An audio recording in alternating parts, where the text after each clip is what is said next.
May we ask, Mr. Chair, ano na po ang status ng 6 na administrative complaints and 2 criminal cases? With respect to the red tagging, those cases were already dismissed. Sa kadahilanan po na wala naman pong batas na nagbabawal sa red tagging. Tayo din naman, Mr. Chair, we filed a bill actually na gusto natin ay ma-criminalize ang red tagging. And Ngayon, doon sa puntos na dahil nga walang red tagging, pa-file mo ng kaso ng violation ng Anti-Graft and Corrupt Practices Act, para lang po yun yung nagpalusot tayo . So wala ho kami jurisdiction doon. So ginagamit, may mga pagkakataon po, ginagamit ang Ombudsman. Sana wag naman po ganun. Sa kadahilanan lang, magpa-file kayo ng kaso dahil ang respondent ay isang sikat na tao, mataas ang posisyon sa gobyerno. Binibigyan din po namin ng pansin yung mga kaso na pinafile ng mga mahihirap. Super Pinas TV. Super Pinas TV. Representative Raoul Manuel to start with.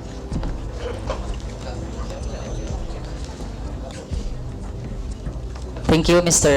Chair. Good morning sa ating mga fellow representatives, pati rin po sa Office of the Ombudsman.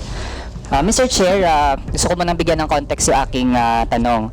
Mr. Chair, may mga rights defenders, lawyers, alternative media, civic leaders, at maging isang think tank na nag-file ng administrative and criminal cases with the Office of the Ombudsman against several ex-officio members of the NTF-ELCAC. First to file their complaint noong February 2020 ay accused si Major General Parlade Jr., former PCOO Yusek Badoy, and former National Security Advisor Esperon for violating Republic Act 6770 for committing unreasonable, unfair, oppressive, or discriminatory acts. Also, Mr. Chair, on June 2020, Major General Parlade was also filed with a case because of violating the anti-graft law and the administrative code. Meron pa, Mr. Chair, December 2020, lawyers naman po nag-file din ng administrative complaint against Mr. Parlade, Ms. Badoy, and Mr. Esperon. Also, 2 days after, from human rights groups, nag-file din po ng criminal and administrative case against Mr. Esperon, Mr. Parlade, Ms. Badoy, and then PCOO ASEC Mocha Yuson for violating Republic Act 9851 in relation to the principle of distinction under international humanitarian law.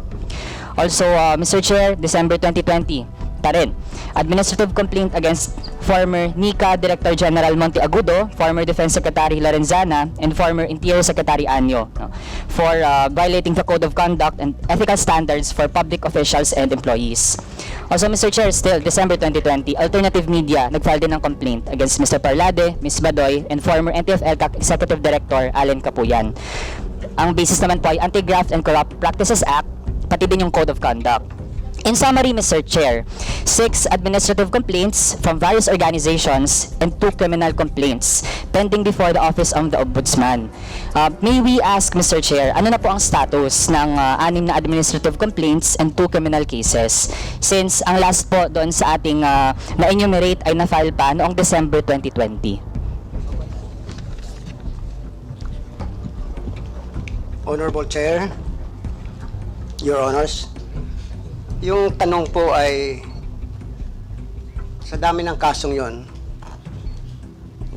hindi ko alam kung anong status. But if the Honorable Congressman is referring to those cases against Parlade, Badoy, et al. Esperon, with respect to the red tagging, those cases were already dismissed. Sa kadahilanan po na wala naman pong batas na nagbabawal sa red tagging.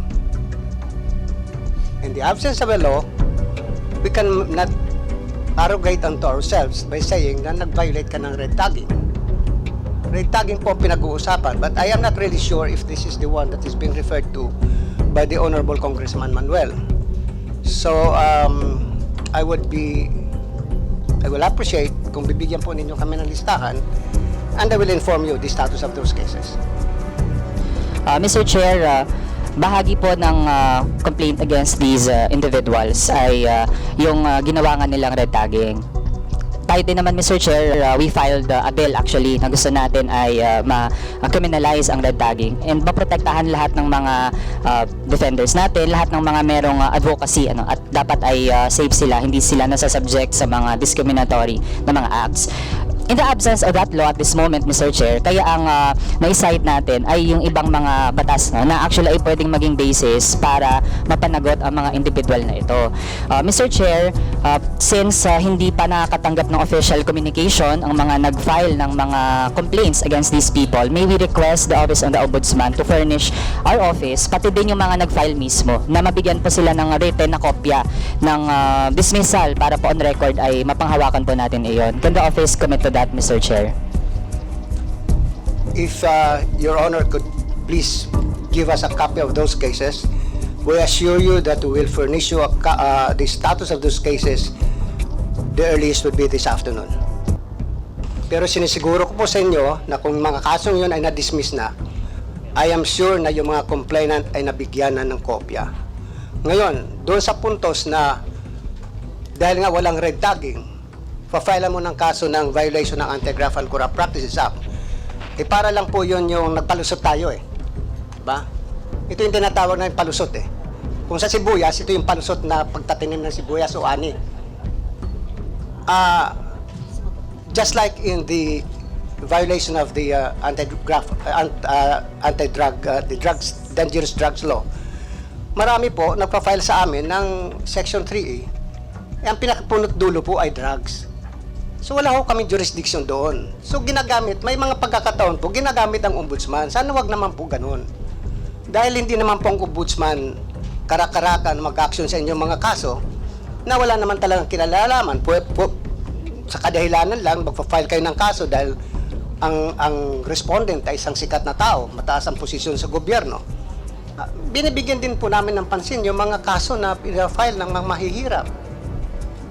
Binibigyan po namin ng pansin yung ibang mga kaso na karapat dapat bigyan. Pero kung papalusutan kami na red tagging ang rason, pero sasabihin hindi, nag-violate ka ng Section 3A because Section 3 says undue injury to the government or the individual.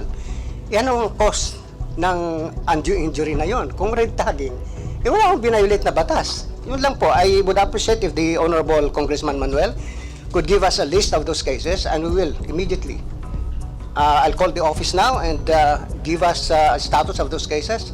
And I assure you, before the end of the day, you'll have a copy of the status of those cases. Mr. Chair, gusto lang po nating mag-respond doon sa remark na nagpapalusot lang po yung mga nagpa-file ng mga administrative and criminal complaints. Mr. Chair, para po sa enlightenment ng ating mga kapwa civil servants and public officials, Mr. Chair, yung retagging po hindi lang po yan basta salita at hindi po naghahanap lang ng kung ano-anong dahilan para magkaso. Mr. Chair, meron na po talagang nangyaring mga masamang bagay dahil sa red tagging. Meron po, nakaka-affect po ito ng pag-perform ng ating mga public officials at kahit yung mga civil society organizations natin, Mr. Chair, na-hamper po yung pag-perform nila ng duty nila to pursue whatever advocacy that they have in line with our laws. Tapos, Mr. Chair, meron na rin mga na-red tag na napatay na nga dahil sa ganong threat na nagiging epekto sa kanila dahil sa pagre-red tag coming mismo mula sa mga government officials. So, Mr. Chair, ang dating kasi kung kinokonsente natin ito sa pamahalaan, edi short of saying na we are enabling red tagging. Kaya habang syempre mainam na meron na rin talagang batas eventually on red tagging, sa ngayon, Mr. Chair, kita naman natin damage has been done.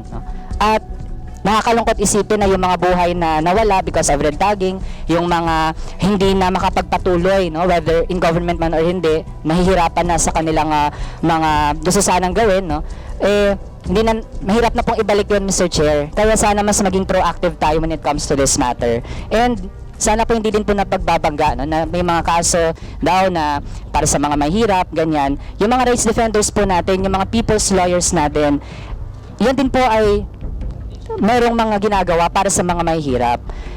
In fact, yung pag-defend nila sa mga magsasaka, sa mga mangingisda, sa mga manggagawa, part din po yan ng gusto nating sama-samang pagtulong sa mga mahihirap. So, sana po hindi pinagbabangga, hindi pinagko-compete yung mga kaso. Kasi kung lahat naman po, Mr. Chair, agrabyado, lahat po ay dapat nating tulungan at dapat ay may hustisya po para sa kanila. Yun na muna, Mr. Chair. Maraming salamat. Alright, maraming salamat po, Representative Manuel. Our proposed budget is that funds would then be included, would be required for personal services requirements for field and unfilled positions as of April 28, 2023. There would also be a portion devoted to fulfilling the requirements of filling up positions in the amount of approximately 1.3 billion pesos.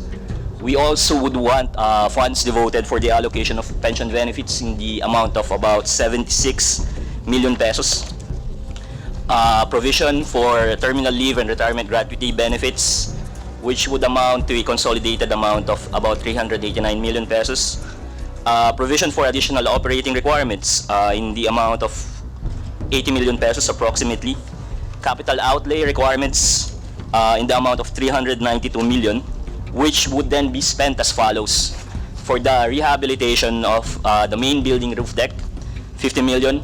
Additional ICT requirements of the agency to the amount of 218 million pesos. Acquisition of transportation equipment amounting to about 20 million pesos.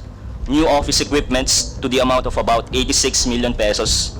And other communication, medical, and other property amounting to about 19 million pesos.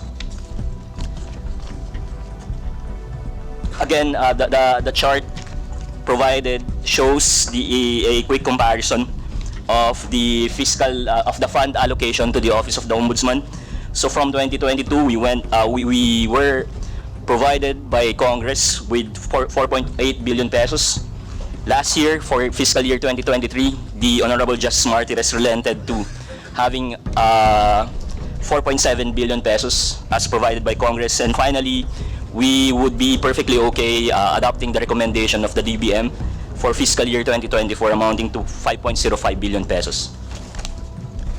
Now, in order for the Office of the Ombudsman to better utilize the resources allotted to it, for fiscal year 2024, we would like to request the committee and the House of Representatives if it would relent in introducing or reintroducing special provisions on the manner of the utilization of savings, which I believe was already introduced in the special provisions pertaining to the Office of the Ombudsman's budget last year. We would also appreciate if a special provision as to the usage of income is reintroduced this year, and as well as the continuing authority of the Office of Justice Samuel Martires as Ombudsman as our head of agency, his authority to restructure the office. We would appreciate as well if the same special provision is introduced in our budget for fiscal year 2024. That would be all, ladies and gentlemen, Mr. Chair. Thank you po. Maraming salamat po sa inyong mga paliwanag. Now, I would like to remind our colleagues, that each member is given 5 minutes for questioning or interpellation, excluding the response of the resource person. And when you hear the bell sound, yun, gumagana pa, no? Ha? It means you only have 30 seconds to wind up with your questions. Well, as part of a long-standing and respected tradition of our House, to accord preferential treatment to the minority members of the House, and followed by the majority members in an alternating manner. So I would like now to recognize the minority to start the interpellation. We have